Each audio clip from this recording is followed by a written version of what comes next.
ചങ്ങമ്പുഴ കവിതയുടെ നൃത്താവിഷ്കാരം അരങ്ങിലെത്തിയപ്പോൾ അത് കണ്ണിറയെ കാണാനെത്തിയത് ചങ്ങമ്പുഴയുടെ മകൾ ലളിത ചങ്ങമ്പുഴയാണ്. ശാലിനി എന്ന കവിതയുടെ നൃത്താവിഷ്കാരം ഏറെ ആകർഷിച്ചു എന്നാണ് അവർ പറഞ്ഞത്. RLV സുമാരാജ് മേനോനാണ് കവിതയെ നൃത്തരൂപത്തിൽ അരങ്ങിലെത്തിച്ചത്. മഹാകവി ചങ്ങമ്പുഴ കൃഷ്ണപിള്ളയുടെ ഓർമ്മകൾ അലതല്ലുന്ന കൊച്ചിയിലെ ചങ്ങമ്പുഴ പാർക്ക്. അദ്ദേഹത്തിന്റെ കവിതയായ ശാലിനിയുടെ നൃത്താവിഷ്കാരം കാണാൻ മകൾ ലളിത ചങ്ങമ്പുഴ എത്തി. കവിതയായിട്ട് ചൊല്ലിക്കേട്ടേക്കണതല്ലാണ്ട് ഒരു മോഹിനിയാട്ടം കളിച്ച് കഴിയുമ്പോൾ ആദ്യമായിട്ട് കാണാൻ പോവാണ്. അതെങ്ങനെയായിരിക്കും എന്നുള്ളൊരു ഇത് അങ്ങനെ ഓരോ കവിതകളും ഓരോരുത്തർ ചെല്ലുമ്പോഴോ ഒക്കെയാണ് അതിനെപ്പറ്റി കൂടുതലായിട്ട് നമ്മൾ മനസ്സിലാക്കണം. RLV സുമാരാജ് മേനോൻ ലളിതയുടെ കാൽ തൊട്ട് അനുഗ്രഹം വാങ്ങി വേദിയിലേക്ക്.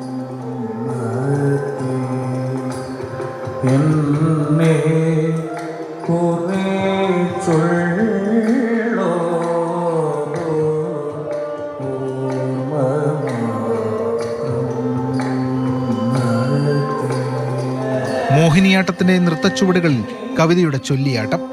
കണ്ണിമ വെട്ടാതെ ലളിത അത് വീക്ഷിച്ചു. അച്ഛനെക്കുറിച്ചുള്ള ഓർമ്മകളും മനസ്സിലേക്ക്.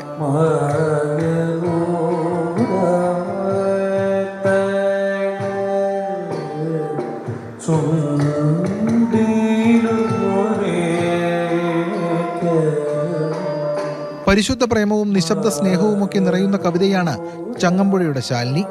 നൃത്തശില്പം ഏവർക്കും ഒരു നവ്യാനുഭവമായി. സ്പന്ദിക്കുന്ന അസ്ഥിമാടം എന്നുള്ളൊരു പുസ്തകത്തിൽ നിന്നാണ് ഈ കവിത എടുത്തേക്കുന്നത്. ശാലിനി എന്ന് പറഞ്ഞു. മോഹിനിയാട്ടത്തിനെ പറ്റിയൊരു കവിതയാണെന്ന് ഞാൻ വിചാരിച്ചിരുന്നില്ല. ശാലിനി എന്ന കവിത മുൻപും ഒട്ടനവധി തവണ കേട്ടിട്ടുണ്ടെങ്കിലും അതിന്റെ നൃത്താവിഷ്കാരം ആ മകളുടെ മനസ്സ് നിറച്ചു.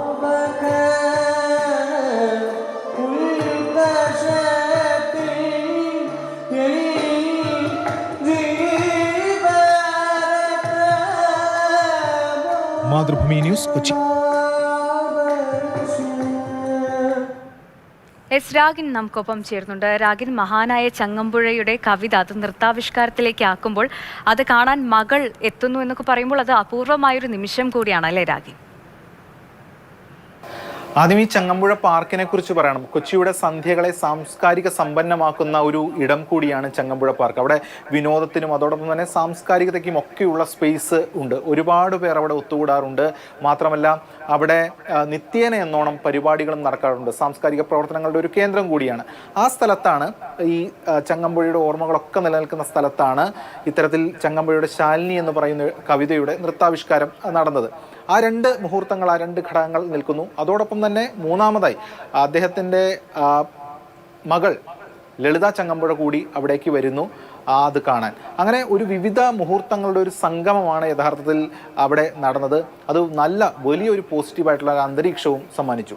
ഇനി ചങ്ങമ്പുഴ കവിതകളെക്കുറിച്ച് പറയുമ്പോൾ നമുക്ക് ചങ്ങമ്പുഴയുടെ രമണനാണെങ്കിലും വാഴക്കുലയാണെങ്കിലും ഒക്കെ തന്നെ നമുക്ക് ഒരുപാട് കേൾക്കുകയും ഒക്കെ ചെയ്തിട്ടുണ്ട്. മാത്രമല്ല ആ കവിതകളുടെ ഒക്കെ തന്നെ നൃത്താവിഷ്കാരങ്ങളും വിവിധ കലാവിഷ്കാരങ്ങളും ഒക്കെ ആ കവിതകളെ അധികരിച്ച് നടന്നിട്ടുമുണ്ട്. പക്ഷേ ശാലിനി എന്ന് പറയുന്ന കവിതയെക്കുറിച്ച് അങ്ങനെ അത്തരത്തിൽ ഒരു നൃത്താവിഷ്കാരമോ മറ്റു കാര്യങ്ങളോ ഒന്നും കണ്ടിട്ടില്ല. എന്തായാലും വലിയ മനോഹരമായിട്ടുള്ള കാഴ്ചയായി.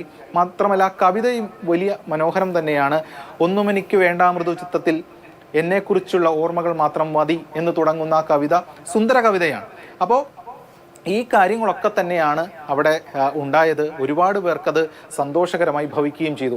സാധാരണഗതിയിൽ പറയാറുണ്ട് ചങ്ങമ്പുഴയ്ക്ക് മുൻപുള്ള മലയാളിയും ചങ്ങമ്പുഴയെ വായിച്ച മലയാളിയും രണ്ടും രണ്ടാണ് എന്ന് തന്നെ പറയാറുണ്ട്.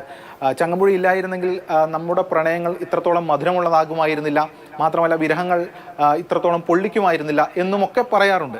അങ്ങനെ അസൽ മലയാള അനുഭവങ്ങൾ സമ്മാനിച്ച നമ്മുടെയൊക്കെ ഒരു പ്രിയ കവിയാണ് ചങ്ങമ്പുഴ. ആ ചങ്ങമ്പുഴ പാർക്കിലാണ് ഈ ഒരു പരിപാടി നടന്നത്.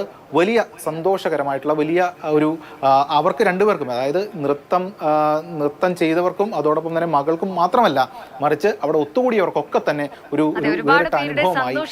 നൃത്താവിഷ്കാരം കാരണമായി എന്നതാണ്. എന്തായാലും ഈ ഒരു നൃത്താവിഷ്കാരം, ശാലിനി എന്ന കവിതയുടെ നൃത്താവിഷ്കാരം ഒരുക്കിയ RLV സുമാരാജനും വലിയൊരു കയ്യടിയും അഭിനന്ദനവും ഒക്കെ നേരുകയാണ്.